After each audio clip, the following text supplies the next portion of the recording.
Quick note, I've added the links to the video segments, which are now up at the Dr. Oz website. I also did a screen grab of a certain really stupid thing that I noticed when I watched the segment, but because I was watching it on DVR, didn't have the ability to show you. It's near the end. Enjoy. When last we left America's Dr. Mehmet Oz, in June, he was having his posterior handed to him by Senator Claire McCaskill, Demo, in a Senate hearing about the deceptive marketing of supplements, in which his over-the-top promotion of supplements like Garcinia gambogia, green coffee bean extract, and raspberry ketone. It was an unexpected pleasure, not for Dr. Oz, obviously, but for skeptics who had been concerned when they had learned to drive. Oz was going to appear before the Subcommittee on Consumer Protection, which Sen.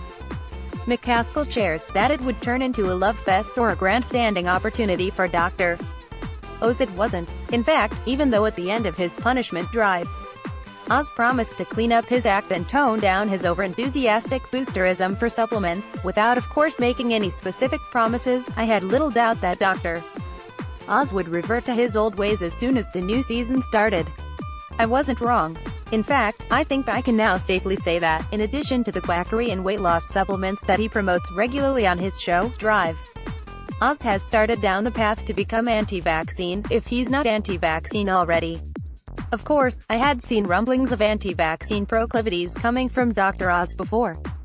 For example, nearly 5 years ago, he was interviewed by Joy Behar, as noted on the anti-vaccine crank blog Age of Autism.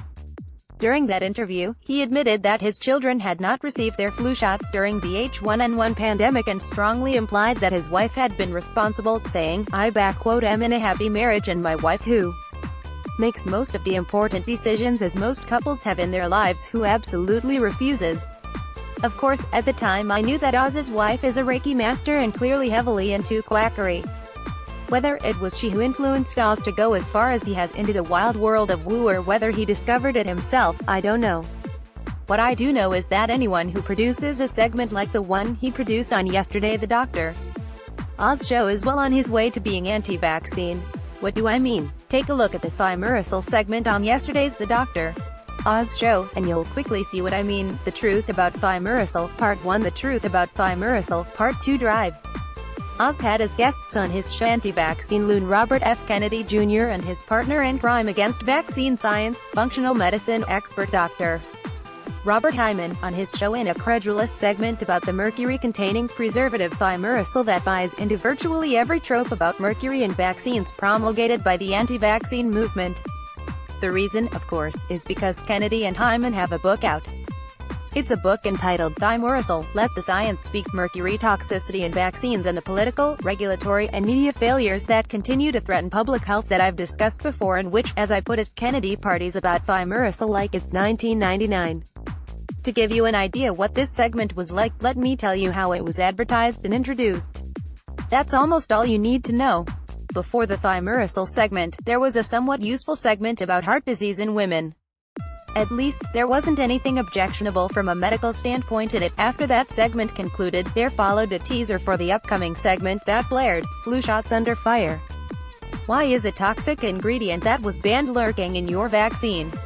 Things went downhill from there after the commercial break, when Oz introduced the Thimerosal segment by describing RFK's and Hyman's book as a controversial new book that asks the question, why does the U.S. government allow a toxin to be added to one of your most common medicines? He then stated that two world-class leaders have come together to write a book that will change the way you think about the flu shot. Controversy is the wrong word. Manufactureversy is the right word. Oz then went on to observe that vaccines have come under a lot of fire in the medical community. It was at this point that I wanted to reach through the screen and strangle Drive. It's taking a major effort of will not to do so.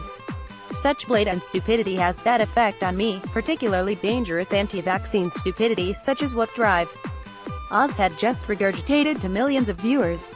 Fortunately, I am not a violent person, but I'm sure anyone who's pro-science will understand the momentary urge. No, vaccines have not come under a lot of fire from the medical community. The medical community is virtually universally supportive of vaccines. Rather, vaccines have come under fire from a number of misguided activists who mistakenly think, despite mountains of evidence to the contrary, that vaccines cause autism.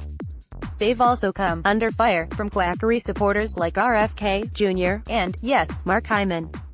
In any case, in order to clear the air, Oz went